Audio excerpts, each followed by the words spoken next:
తను నీలాగానా ఏంటి? తనకి నేనంటే చాలా ప్రేమ ఉంది. చూసావుగా, తన ఆరోగ్యం కూడా చూసుకోకుండా నా గురించే ఎంతో కష్టపడుతుంది. ఇలాంటి అమ్మాయి కోడలుగా రావడం నువ్వు చేసుకున్న అదృష్టం. నాది కాదు, నీదే అదృష్టం. నీ జీవితానికి తనొక అదృష్ట దేవతరా. నువ్వెప్పుడూ తనని బాధ పెట్టుకుని ఉంటే చాలు. నిన్ను ఇంతలా చూసుకుంటున్న అమ్మాయిని నేను బాధ పెడతానా? ఇప్పుడు తనకున్న దిగులంతా వాళ్ళ నాన్న అన్నయ్య విడిపోయి ఉండటమే. ఆ సమస్య కూడా తీరిపోతే తను సంతోషంగా ఉంటుంది. మొదటి అడుగు బానే వేశాను. ఇకపై వాళ్ళిద్దరూ ఒకరినొకరు అర్థం చేసుకుంటే అదే చాలు. దానికి మార్గం కూడా ఆ దేవుడే చూపిస్తాడు.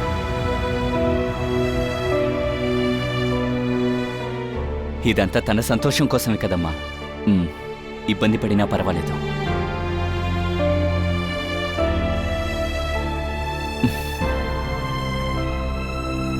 నేనొచ్చి ఇప్పుడు అర్ధగంట అయింది. 7:30 కల్లా నేను క్లబ్లో ఉంటాను.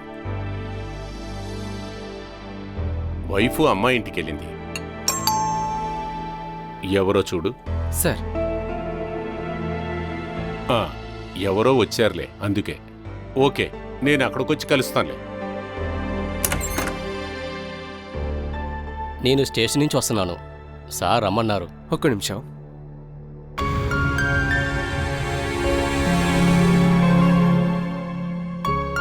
స్టేషన్ నుంచి ఎస్ఐ వచ్చారు. ఒక రిమాండ్ కేసు కదా, రమ్మను. సరే సార్.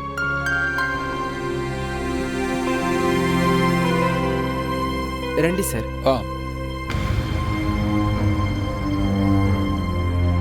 సార్,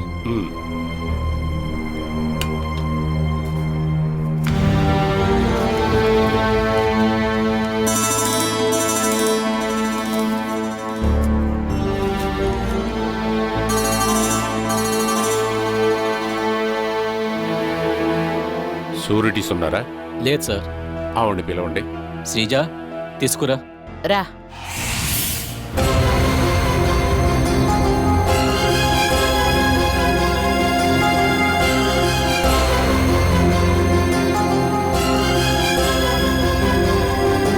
వీళ్ళు చెప్తున్న తప్పులని మీరు చేశారా?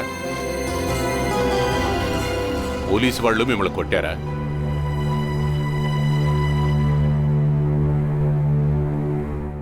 మీ మీద బలప్రయోగం చేసి మిమ్మల్ని కొట్టి తప్పు ఒప్పుకోమని చెప్తున్నారని నేను అడుగుతున్నాను. నేనెవరిని మోసం చేయలేదు. ఈ కేసుకి నాకు ఎటువంటి సంబంధం లేదు. 36 lakhs వేరే అకౌంట్కి పంపించమని మెసేజ్ పంపించింది మీరేనని ఆధారం ఉంది. ఊరికే నేను చేయలేదంటే చాలు. ఇంకేమైనా మీరు చెప్పాలనుకుంటారా? నేను ప్రెగ్నెంట్గా ఉన్నాను సార్. ఏ విషయం కోసమైనా కరుణించి. ప్రెగ్నెంట్గా ఉన్న వాళ్ళని, వ్యాధిగ్రస్తుల్ని కస్టడీలో తీసుకుంటానికి అనుమతి తీసుకోవాలని తెలీదా? Sorry sir. సార్, ఈ దొంగతనం వెనక పెద్ద గ్యాంగే ఉంది సార్. అడుగుతుంటే మార్చి సమాధానం చెప్తున్నారు సార్. బెయిల్ ఇస్తే ఆధారాలు దొరకవు సార్. రిమాండ్ చేస్తున్నారు, కానీ సబ్ జైలుకి తీసుకువెళ్లే ముందు ఈవిడ్ని హాస్పిటల్కి తీసుకెళ్ళండి. మిగతా ఆరోగ్య సమస్యలు ఏవీ లేవని డాక్టర్ సర్టిఫికెట్ చేస్తే మాత్రమే జైల్లో పెట్టాలి. లేకపోతే హాస్పిటల్ అడ్మిట్ చేయండి. Okay sir.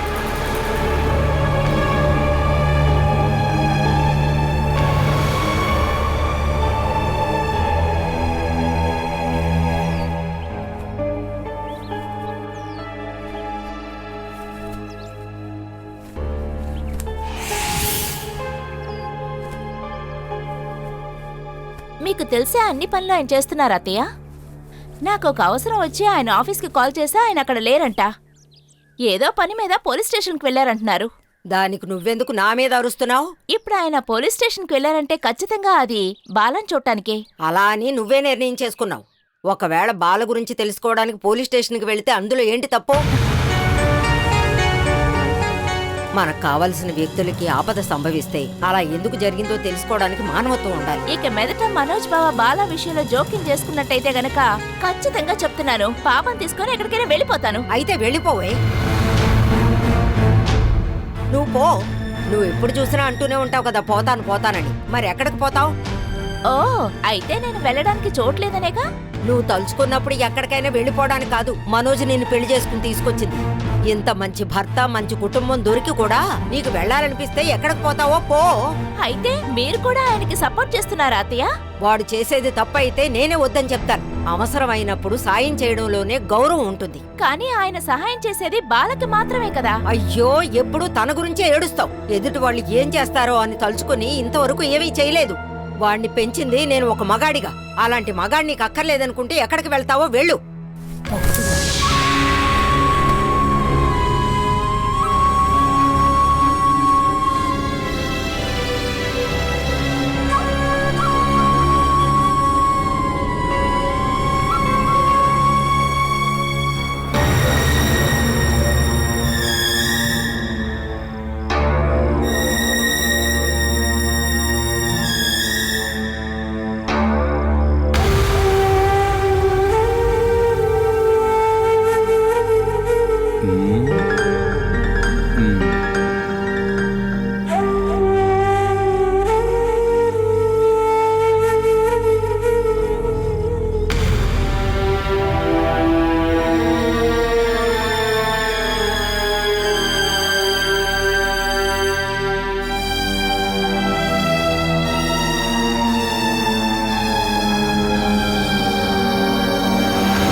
ఏంట్రా?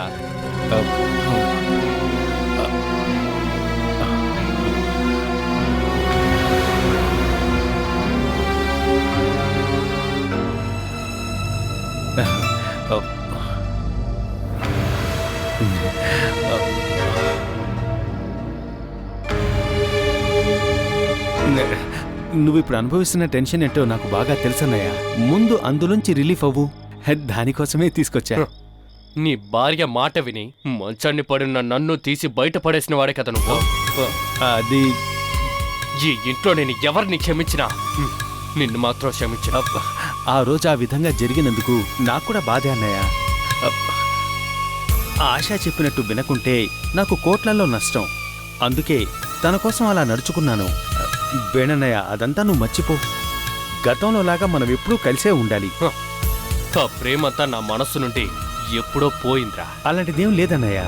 ఎంతగా మనమంతా గొడవ పడ్డా మనందరిది ఒకే రక్తం కదా. ఓ, సొంత రక్తం దగ్గరే చేసే విషయం రాదే నువ్వు నా దగ్గర చేసింది. దానికి ఎంత కావాలన్నా సరే నువ్వు నన్ను కొట్టన్నయ్య. వదలరా.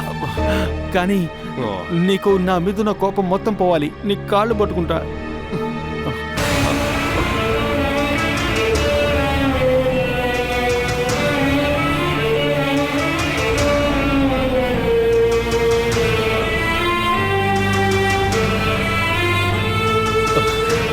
వేణన్నయ్య, నా మీద నీకు కోపం వద్దన్నయ్య. అలా అంతా హఠాత్తుగా మారిపోతా. వేణన్నయ్య, దీన్ని నీకోసం తీసుకొచ్చాను. వేణన్నయ్య, దీన్ని పట్టుకో అన్నయ్య. తీసుకో వేణన్నయ్య, తీసుకో.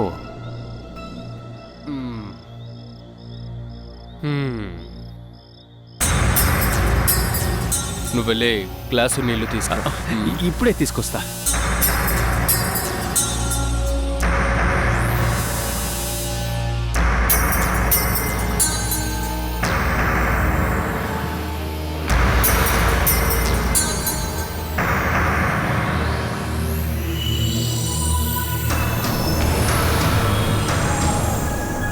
మీలాంటి బాధ్యత గల కళాకారులు కంటికి కనిపించినట్టు పోలీస్ స్టేషన్ని చిత్రీకరించకూడదు. సెల్లో నేరస్తుల్ని ఎలా హింసిస్తున్నారో సినిమాల్లోనూ సీరియల్లోనూ చూస్తుంటే నాకు నవ్వొస్తోంది. అసలు ఇలాంటివన్నీ ఏ జైల్లో జరుగుతున్నాయి? జైల్లో నేరస్తుల్ని చూస్తే మేం భయపడుతున్నాం, తెలుసా మీకు? May come in madam? Yes. Okay, తర్వాత మాట్లాడతాను.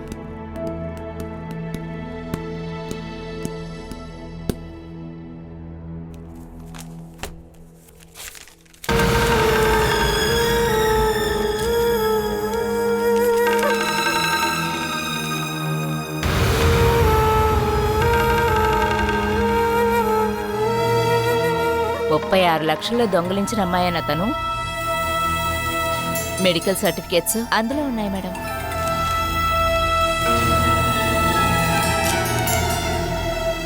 ఈవిడ ప్రెగ్నెంట్ కదా?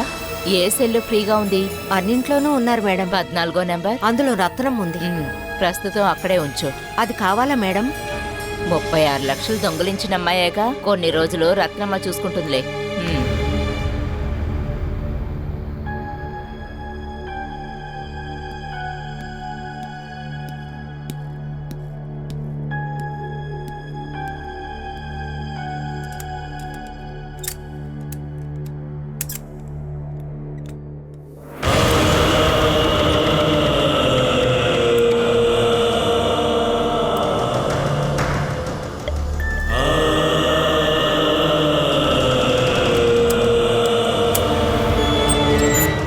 వెళ్ళు.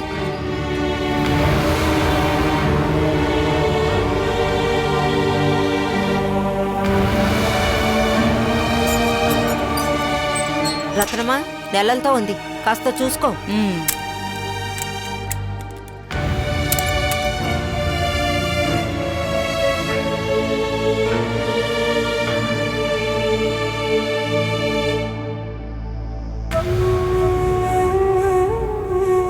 ఏ సెక్షన్లో వచ్చావు? హత్య కేసా, దొంగతనం కేసా, లేదా వ్యభిచారం కేసా? నీకు చెవులు వినపడట్లేదా? ఏంటి, నువ్వు మూగదానివా? మరి నోరు తెరిచి మాట్లాడడానికేంటే? ఏ కేసులో వచ్చావు? డబ్బు మోసం చేశానని. ఓ, నీ పేరేంటి? బాలసుధ. నా పేరు రత్నమ్మ. హత్యా ప్రయత్న కేసు. భర్తని తల మీద కొట్టి చంపడానికి ట్రై చేశాను. స్పృహ లేకుండా హాస్పిటల్లో పడున్నాడు. చస్తే బాగుండేది.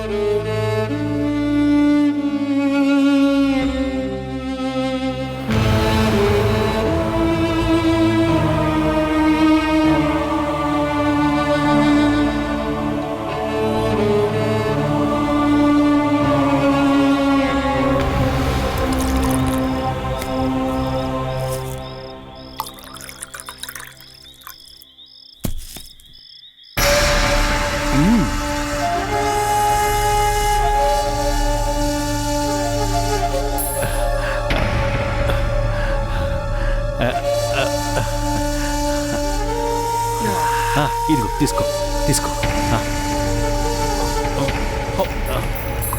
నువ్వు తాగలేదా? ఇది నువ్వు తాగడం కోసం తెచ్చానన్నయ్య. నీకు నీ భార్య అంటే భయమారా? ఎప్పుడు భార్యకి బానిసగా బతకూడదురా రే. నీకు విషయం తెలుసా? ప్రతి ఇంట్లోనూ మానసికంగా కుటుంబాన్ని చూసుకునేది భార్యలే. కానీ అది మనం ఒప్పుకోకూడదురా. వాళ్ళు ఏం చెప్పినా ఒప్పుకోకూడదు. మన దగ్గర నుండి తప్పించుకోలేవని వాళ్ళకి తెలియాలి. నువ్వెంతగా కొట్టినా బాధ పెట్టినా వదిన బయట మోసం చేసిందిగా, అది కూడా నీకు తెలియకుండానే.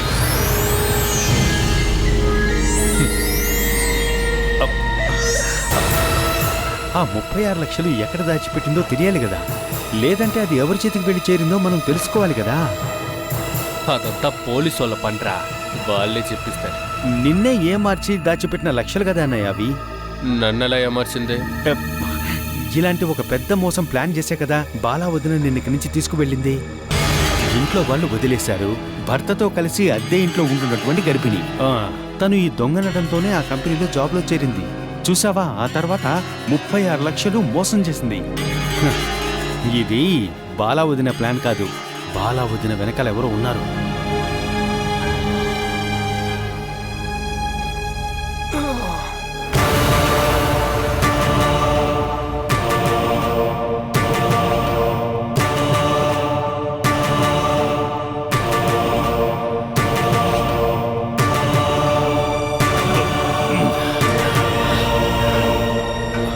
వేణనయ్య, అయితే అది వాడే, ఆ మనోజ్ గారు, తన సొంత అక్కమ్మకుడు. అయితే ఖచ్చితంగా వాడి దగ్గరే ఉంటాయి మోసం చేసిన డబ్బు. వాడి భార్యతో వాడు గొడవ పడుతూ ఉన్నాడు. అయితే ఇందులో అనుమానం లేదు. మోసం చేసిన డబ్బుతో ఇద్దరు కలిసి ఎస్కేప్ అవ్వాలని ప్లాన్ వేస్తున్నారు.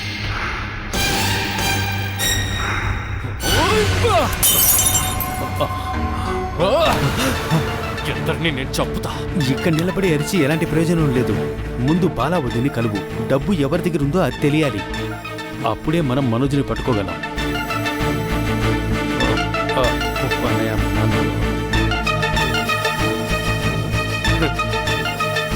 ఈ కుటుంబంలోంచి వెళ్ళిపోయిన వస్తువులు మళ్ళీ ఇంటికి తీసుకొచ్చారా? మీరు నన్నే చెప్తున్నారు అనుకుంటా. కాదురా, ఆ? అదిగో ఇక్కడ ఉంది చూడా దాన్ని. భార్యని పోలీసులు తీసుకెళ్లిన దాన్ని చాలా సంతోషంగా ఎంజాయ్ చేస్తున్నాగా. అవునా? ఏంటి నువ్వు వస్తావా? నేను సంతోషంగా ఉండాలనుకుంటే ఇటువంటి సరుకులు సరిపోవురా నాకు. బాలాని పోలీసు వాళ్ళు కొడుతున్నారా? స్టేషన్ నుంచి జైలుకి గాని తీసుకువెళ్లారా? ఏ ఒక్కటన్నా నువ్వు వెళ్ళి విచారించావురా? జరగాల్సిందంత చట్ట ప్రకారం జరుగుతుంది. అన్ని చట్టాలు ఒకటిగా ఉండవరా నా కొడకల్లారా. భార్యకి ఒక తప్పు జరిగిందంటే దాన్ని తెలుసుకొని వెంట ఉండేవాడేరా తాళి కట్టిన భర్త. అది తెలుసుకోరా. నన్ను చూసుకోవాలని చెప్పి ఇక్కడి నుంచి తీసుకెళ్ళింది. తను మోసం చేయడానికి నా పేరు చెప్పి దాక్కునుంది. నాతో పాటు ఉండి నన్నే ఏమర్చింది. నేను వెళ్ళి కాపాడాలా? అరే, భార్యకి ఏం కావాలని తెలుసుకొని చేసేవాడే ఒక మంచి భర్త చేసే పని. ఈ నిమిషం దాకా తను తప్పు చేస్తుంటుందని నాకు అనిపించట్లేదురా. ఒకవేళ నిజంగానే అటువంటి తప్పు జరిగుంటే కూడా అలా జరగడానికి కారణం నువ్వేరా. తనకి నీ కరుణా సహాయం కావాల్సింది ఈ సమయంలోనేరా. నువ్వు తనని బాధ పెట్టకరా. నువ్వు బాధ పెట్టావనుకో, ఒక గర్భిణి కన్నీరుతో పెట్టే శాపం పిడుగుపడినట్లు నీ నెత్తి మీద పడుతుందిరా. ఛీ!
ఇక్కడ దోమలు ఎక్కువే. నాకు అలవాటైపోయింది. ఏసీలో హాయిగా పడుకొని అలవాటైన వాళ్ళకి 2-3 రోజుల్లో ఇది కూడా అలవాటు అవుతుందిలే. ఏ కంపెనీలో దొంగతనం ట్రై చేశావు? నేను ₹1 కూడా మోసం చేయలేదు. అసలు ఏం జరిగిందో కూడా నాకు తెలీదు. నేనే తప్పు చేయలేదు. తప్పు చేసే వాళ్ళు మాత్రం ఉండేది కాదు ఈ జైలు. వేరే ఏ దారి లేని వాళ్ళకు కూడా ఇదే చోటు. నువ్వు నిరపరాధని ఏడ్చి మొరపెట్టుకున్న ఏ ప్రయోజనం ఉంటుంది? ఏ ప్రయోజనం ఉండదు. అలా చూస్తే ఇక్కడ 100కి 90% నిర్దోషులే ఉంటారు. నువ్వేమైనా తిన్నావా? ఆకలి అస్సలు వేయడం లేదు. రాత్రి నిద్రపోకుండా దోమలు కుడుతుంటే చూడు, అప్పుడు బాగా ఆకలేస్తుంది. ఇక ఉదయం తినటానికి ఏదోటి ఇస్తారులే. ఉదయం 6 గంటలకి లేవాలి. లేకపోతే వాళ్ళొచ్చి తన్ని మరీ లేపుతారు. మంగళవారం, గురువారం, శుక్రవారం ఉదయాన్నే ఉప్మా పండ్లు ఇస్తారు. మధ్యాహ్నం సాంబార్ అన్నం ఇస్తారు. శనివారం మటన్ కూరతో అన్నం పెడతారు. సోమవారం, బుధవారం ఉదయం చపాతీ, మధ్యాహ్నం చేపల పులుసు. నీకు ఆకలి అవ్వట్లేదనే ఇక్కడ ఏం భోజనం పెడతారో చెప్తున్నాను. జామీన్లో తీసుకుని వెళ్ళడానికి ఎవరు లేకపోతే 14 రోజులు నువ్వు ఇక్కడే ఉండి తీరాలి.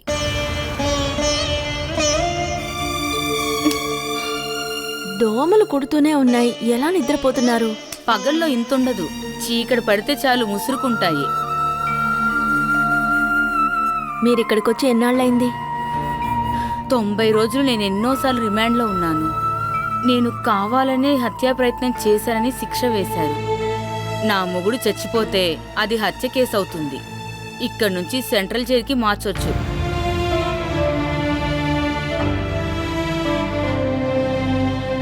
పెళ్ళైన ఆడది ఎంతో ప్రేమగా చూసుకోవాల్సిన భర్తని ఎంత దారుణంగా ప్రవర్తిస్తే హత్య చేయాలనుకుంటుంది?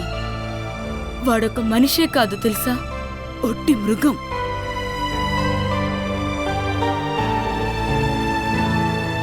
నువ్వు చేసుకున్న వాడు ఉద్యోగం ఏంటి? కసాయివాడు. రోజూ అతను కోస్తున్నది నా శరీరాన్ని, మనసుని మాత్రమే.